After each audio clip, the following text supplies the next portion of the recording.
എൻ്റെ എല്ലാ കൂട്ടുകാർക്കും നമ്മുടെ പുതിയ വീഡിയോയിലേക്ക് സ്വാഗതം. ഇന്നത്തെ നമ്മുടെ വീഡിയോ എൻ്റെ കൂട്ടുകാർക്ക് വളരെ തന്നെ യൂസ്ഫുൾ ആണ്. നമ്മുടെ ഈ ഒരു ചാനലിൽ കൂടെ ഞാൻ നിങ്ങൾക്ക് വേണ്ടിയിട്ട് പലതരത്തിലുള്ള സ്ക്വാഷ് ഉണ്ടാക്കുന്ന വീഡിയോ ആണ് ഇപ്പോൾ നിങ്ങൾക്ക് കാണിച്ചു തരുന്നതും എൻ്റെ കൂട്ടുകാർക്ക് ഒരുപാട് തന്നെ ഇഷ്ടമായി എന്ന് തന്നെ ഞാൻ വിശ്വസിക്കുവാണ്. നിങ്ങളുടെ എല്ലാവരുടെയും സപ്പോർട്ട് ഉള്ളത് കൊണ്ട് വീണ്ടും പലതരത്തിലുള്ള സ്ക്വാഷുകൾ ഉണ്ടാക്കാനായിട്ട് എന്നെ പ്രേരിപ്പിക്കുന്നുണ്ട്. പിന്നെ നമ്മൾ സ്ക്വാഷും ജാമും ഒക്കെ ഉണ്ടാക്കുമ്പോൾ പഴച്ചാറ് നന്നായിട്ട് തിളപ്പിച്ചതിന് ശേഷമാണ് ഉണ്ടാക്കാറുള്ളത്. നമ്മുടെ കമന്റ് ബോക്സിൽ പല ആളുകളുടെ പല അഭിപ്രായമാണ് സ്ക്വാഷ് തയ്യാറാക്കുമ്പോൾ ഇതുപോലെ വേവിച്ചതിന് ശേഷം തന്നെയാണ് തയ്യാറാക്കി എടുക്കാറുള്ളതും. ഇന്നത്തെ നമ്മുടെ വീഡിയോയിൽ വളരെ ചിലവുകൾ കുറച്ച് കൂടുതൽ അളവിൽ പഴം വെച്ചിട്ട് നല്ലൊരു സ്ക്വാഷ് തയ്യാറാക്കി എടുക്കുന്നത് എങ്ങനെയാണെന്ന് നമുക്ക് വീഡിയോയിൽ കണ്ടു നോക്കാം.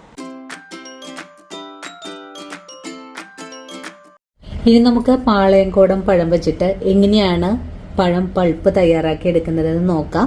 ഞാനിപ്പോൾ ഈ ഒരു പഴവും 1 കിലോ അളവിൽ തന്നെയാണ് എടുത്തിട്ടുള്ളത്. 1 ലിറ്റർ സ്ക്വാഷ് തയ്യാറാക്കാനായിട്ട് നമുക്ക് 1 കിലോ പഴം ആവശ്യമായിട്ടുണ്ട്. ഇനി നമുക്കിതിന്റെ തോലെല്ലാം ഒന്നെടുത്ത് മാറ്റിയിട്ട് 2 ഭാഗമായിട്ട് നമുക്കൊന്ന് കട്ട് ചെയ്തെടുക്കാം. വലിയ പീസുകളായിട്ട് തന്നെ നമുക്കൊന്ന് കട്ട് ചെയ്തെടുക്കാം. അങ്ങനെ നമ്മുടെ 1 കിലോ പഴവും ഞാനിവിടെ കട്ട് ചെയ്ത് പാത്രത്തിലേക്ക് മാറ്റിയിട്ടുണ്ട്. ഇനി നമുക്കിതിലേക്ക് 1 ലിറ്റർ വെള്ളം ഒഴിച്ചു കൊടുക്കാം. 1/2 ലിറ്റർ വെള്ളം കൂടെ ഒഴിച്ചു കൊടുക്കുവാണ്. ഇനി നമുക്കിതൊന്ന് വേവിച്ചെടുക്കണം. അതിനായിട്ട് അടുപ്പിലേക്ക് മാറ്റാം. അങ്ങനെ നമ്മുടെ പഴം വേവിച്ചെടുക്കാനായിട്ട് അടുപ്പിലേക്ക് മാറ്റിയിട്ടുണ്ട്. ഇനി നല്ലപോലെ ഒന്ന് തിളച്ച് തുടങ്ങട്ടെ. തിളക്കുന്നതിന് മുമ്പായിട്ട് തന്നെ നമുക്ക് പഴം ഇതുപോലെ ഒന്ന് ഇളക്കി യോജിപ്പിച്ച് കൊടുക്കണം. അല്ലെങ്കിൽ പഴം അടിയിൽ പിടിക്കാനൊക്കെ സാധ്യത കൂടുതലാണ്. ഇനി നമ്മുടെ പഴം ഒന്ന് നല്ലപോലെ ഒന്ന് വെന്ത് വരട്ടെ. അങ്ങനെ നമ്മുടെ പഴം ഇവിടെ നന്നായിട്ട് തിളച്ച് തുടങ്ങിയിട്ടുണ്ട്. നമ്മൾ 1 ലിറ്റർ വെള്ളമാണ് ഒഴിച്ചു കൊടുത്തിട്ടുണ്ടായിരുന്നത്. ആ ഒരു വെള്ളം ഒന്ന് വറ്റി വരണം എന്ന് വെച്ചിട്ടുണ്ടെങ്കിൽ നമ്മൾ ഒഴിച്ചു കൊടുത്തിട്ടുള്ള വെള്ളം ഒരു 1/4 ലിറ്ററോളം വറ്റി വരണം. കാരണം നമ്മളിതിലേക്ക് മധുരം ചേർക്കുമ്പോൾ ഇതിൻ്റെ അളവ് കൂടി വരാൻ സാധ്യതയുണ്ട്. ഈ ഒരു ഒഴിച്ചു കൊടുത്തിട്ടുള്ള വെള്ളം ഒന്ന് തിളച്ച ഒരു 1/4 ലിറ്റർ വെള്ളം ഒന്ന് വറ്റിച്ചെടുത്താൽ മതിയാകും. ഇനി നമുക്ക് വെള്ളം ഒന്ന് വറ്റി കിട്ടണം. അതിനായിട്ടൊന്ന് ഫ്ലെയിം സിമ്മിലേക്ക് മാറ്റിയതിന് ശേഷം ഒന്ന് തുറന്നു വെച്ച് തന്നെ ഒന്ന് വറ്റിച്ചെടുക്കാം. പഴം തിളച്ച് കഴിഞ്ഞാൽ നമുക്കിതിലേക്ക് ഒരു 3 ഗ്രാമ്പു ചേർക്കണം. നമ്മൾ ഈ പഴം അരച്ചെടുക്കുന്ന സമയത്ത് ഗ്രാമ്പു എടുത്ത് മാറ്റണം കേട്ടോ. കൂടെ തന്നെ ഇതുപോലുള്ള 2 കഷ്ണം ഇഞ്ചിയും ഒരു 12 ഏലക്കയും കൂടെ ചതച്ച് ചേർക്കണം. ഈ ഇഞ്ചിയും ഏലക്കയൊക്കെ ചേർക്കുന്നത് നമ്മുടെ ഈ ഒരു സ്ക്വാഷിന് പ്രത്യേക ഒരു ടേസ്റ്റ് കിട്ടുന്നതിന് വേണ്ടിയിട്ടാണ്. അങ്ങനെ നമുക്ക് ചതച്ചെടുത്ത ചേരുവകൾ ഇതിലേക്ക് ചേർക്കാം. ഒന്നും കൂടി ഇളക്കി യോജിപ്പിച്ച് കൊടുക്കാം.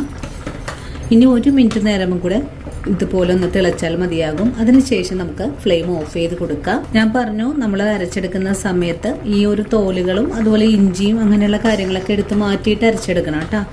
അങ്ങനെ നമ്മുടെ പഴം തിളക്കാൻ തുടങ്ങിയിട്ട് 1 മിനിറ്റും കൂടി ആയിട്ടുണ്ട്. നമ്മൾ 3 മിനിറ്റ് നേരം ആദ്യം തിളപ്പിച്ചെടുത്തിട്ടുണ്ടായിരുന്നു. അതിനുശേഷം 2 മിനിറ്റും കൂടെ അതിൻ്റെ വെള്ളം ഒന്ന് വറ്റി വരാനായിട്ട് തിളപ്പിച്ചിട്ടുണ്ടായിരുന്നു. ഇപ്പോൾ നമ്മൾ ഇഞ്ചിയും ഏലക്കയും കൂടി ചേർത്തിട്ട് 1 മിനിറ്റും കൂടെ തിളപ്പിച്ചെടുത്തിട്ടുണ്ട്. ഇനി നമുക്ക് ഫ്ലെയിം അങ്ങ് ഓഫ് ചെയ്ത് കൊടുക്കണം. അതിനുശേഷം ചൂടാറി വരുമ്പോൾ നമുക്ക് ഈ പഴങ്ങളെല്ലാം ഒന്ന് ഒരു മിക്സിയുടെ ജാറിലേക്ക് ഇട്ടൊന്ന് അരച്ചെടുക്കണം.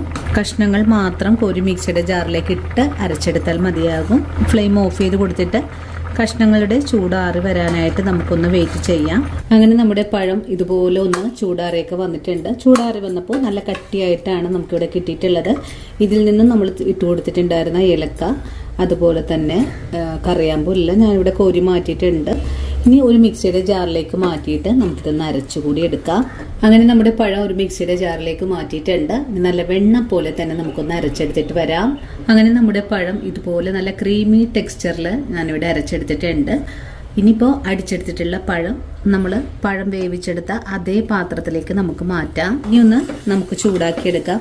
ചൂടായി വരുമ്പോഴേക്കും നമുക്കിതിലേക്ക് പഞ്ചസാര ചേർക്കണം. എന്ത് പഴം എടുത്താലും 600 ഗ്രാം അളവിൽ പഞ്ചസാര ചേർക്കേണ്ടതാണ്. ഇനി നമുക്ക് പഞ്ചസാര കൂടെ ചേർക്കാം. പഞ്ചസാര കൂടെ ചേർത്തിട്ട് വീണ്ടും നല്ലതുപോലെ ഒന്ന് ഇളക്കി കൊടുക്കാം. ഈ സമയത്ത് ഫ്ലെയിം സിമ്മിൽ വെച്ചിട്ട് വേണം നമുക്ക് ഇളക്കി കൊടുക്കാനായിട്ട്.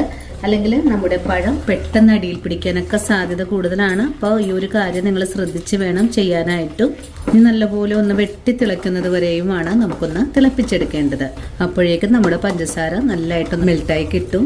പഞ്ചസാര മെൽറ്റായി തുടങ്ങിയപ്പോഴേക്കും നമ്മുടെ ഈ ഒരു സിറപ്പ് നല്ലപോലെ ഒന്ന് ലൂസായി തുടങ്ങുന്നുണ്ട്. ഇനി നമുക്കിതിലേക്ക് കുറച്ച് കാര്യങ്ങളൊക്കെ ചേർക്കേണ്ടതുണ്ട്. നമുക്കിതിലേക്ക് 2 ചെറുനാരങ്ങയും 2 ഓറഞ്ച് നീരും നമുക്ക് ആവശ്യമായിട്ടുണ്ട്. അതെ, ഒരു മായവും ചേർക്കാത്ത സിറപ്പാണ് നമ്മൾ തയ്യാറാക്കി എടുക്കുന്നത്. ഇതൊന്ന് കേടാവാതിരിക്കാനും വേണ്ടിയിട്ടാണ് നമ്മൾ ഇതിലേക്ക് നാരങ്ങയും ഓറഞ്ചൊക്കെ ചേർക്കുന്നത്. ഈ ഒരു ഓറഞ്ചിന്റെ ഫ്ലേവറൊക്കെ നമ്മുടെ ഈ ഒരു ജ്യൂസിന് കിട്ടുന്നതിന് വേണ്ടിയിട്ടാണ്. ചില ആൾക്കാർ എന്നോട് ചോദിക്കുന്നുണ്ട്, സത്യം പറയൂ, കയ്പാവൂലേ എന്ന്.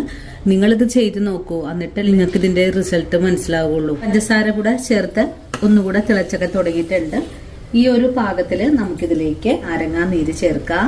നാരങ്ങാ നീര് കൂടി ചേർത്തിട്ട് ഒന്നുകൂടി ഇളക്കി യോജിപ്പിച്ച് കൊടുക്കാം. ഇനി ഇതിലേക്ക് പിഴിഞ്ഞെടുത്തിട്ടുള്ള ഓറഞ്ച് ജ്യൂസ് കൂടെ ഒഴിച്ചു കൊടുക്കാം. ഇനിയിപ്പോൾ ഓറഞ്ച് ജ്യൂസ് കൂടി ചേർത്ത് കഴിഞ്ഞാൽ വീണ്ടും ഒന്നുകൂടെ ഇളക്കി യോജിപ്പിച്ച് കൊടുക്കാം. നമുക്ക് ഈ പാളയംകോടൻ പഴം വെച്ചിട്ട് ചെയ്യുമ്പോഴാണ് കേട്ടോ ഇതിന് നല്ല സ്വാദ് കിട്ടുന്നത്. പാളയംകോടൻ പഴത്തിന് അല്പം പുളിപ്പുള്ളതാണ്. ഇനിയിപ്പോൾ നല്ലപോലെ ഒന്ന് വെട്ടി തിളച്ച് വരുന്ന താമസമുള്ളൂ. ഇപ്പോൾ നമ്മുടെ പഴം നന്നായിട്ട് തിളച്ചുകൊണ്ടിരിക്കുവാണ്.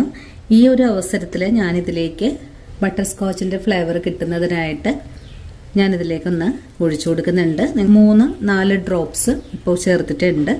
കാരണം നമ്മൾ ഈ ഒരു പഴത്തിൻ്റെ ആ ഒരു സ്മെല്ല് ചില ആളുകൾക്ക് ഇഷ്ടപ്പെടാതെ പോകും. അതുകൊണ്ടാണ് ഞാനിതുപോലെ ഈ ഒരു ബട്ടർ സ്കോച്ചിൻ്റെ എസൻസ് ചേർത്തിട്ടുള്ളത്. ബട്ടർ സ്കോച്ചിൻ്റെ ഇതുപോലുള്ള എസൻസ് നിങ്ങൾക്ക് ഏത് ഫ്ലേവർ വേണമെങ്കിലും എല്ലാ ഷോപ്പുകളിലും ഇപ്പോൾ വാങ്ങിക്കാൻ കിട്ടുന്നതാണ് കേട്ടോ.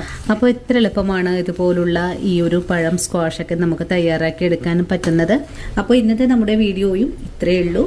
ഇനിയിപ്പോൾ നമ്മുടെ സ്ക്വാഷ് ഒന്ന് തണുത്തതിന് ശേഷം ഇതെങ്ങനെയാണ് ജ്യൂസാക്കി മാറ്റുന്നതെന്ന് നമുക്ക് വീഡിയോയിൽ കണ്ടു നോക്കാം. ഇനി നമുക്ക് ഈ സ്ക്വാഷ് ചില്ലു കുപ്പിയിലാക്കി അടച്ച് സൂക്ഷിക്കാവുന്നതാണ്. അപ്പോൾ ഈ ഒരു ചൂട് കാലത്ത് നിങ്ങൾ എല്ലാവരും ഇതുപോലെ ഒന്ന് തയ്യാറാക്കിയൊക്കെ വീട്ടിൽ വെച്ചോളൂ. ഒരു തരത്തിലും ഒരു കെമിക്കലും ചേരാത്ത ജ്യൂസ് നമുക്ക് എല്ലാവർക്കും വീടുകളിൽ തയ്യാറാക്കാം. അപ്പോൾ നമ്മുടെ കുട്ടികൾക്ക് ധൈര്യമായിട്ട് ഉണ്ടാക്കി കൊടുക്കാൻ പറ്റുന്നതുമാണ്. അപ്പോൾ നമ്മുടെ ഇന്നത്തെ വീഡിയോ ഇത്രയേ ഉള്ളൂ. എല്ലാ കൂട്ടുകാർക്കും ഒരുപാട് സ്നേഹത്തോടു കൂടി തന്നെ വീണ്ടും കാണാം.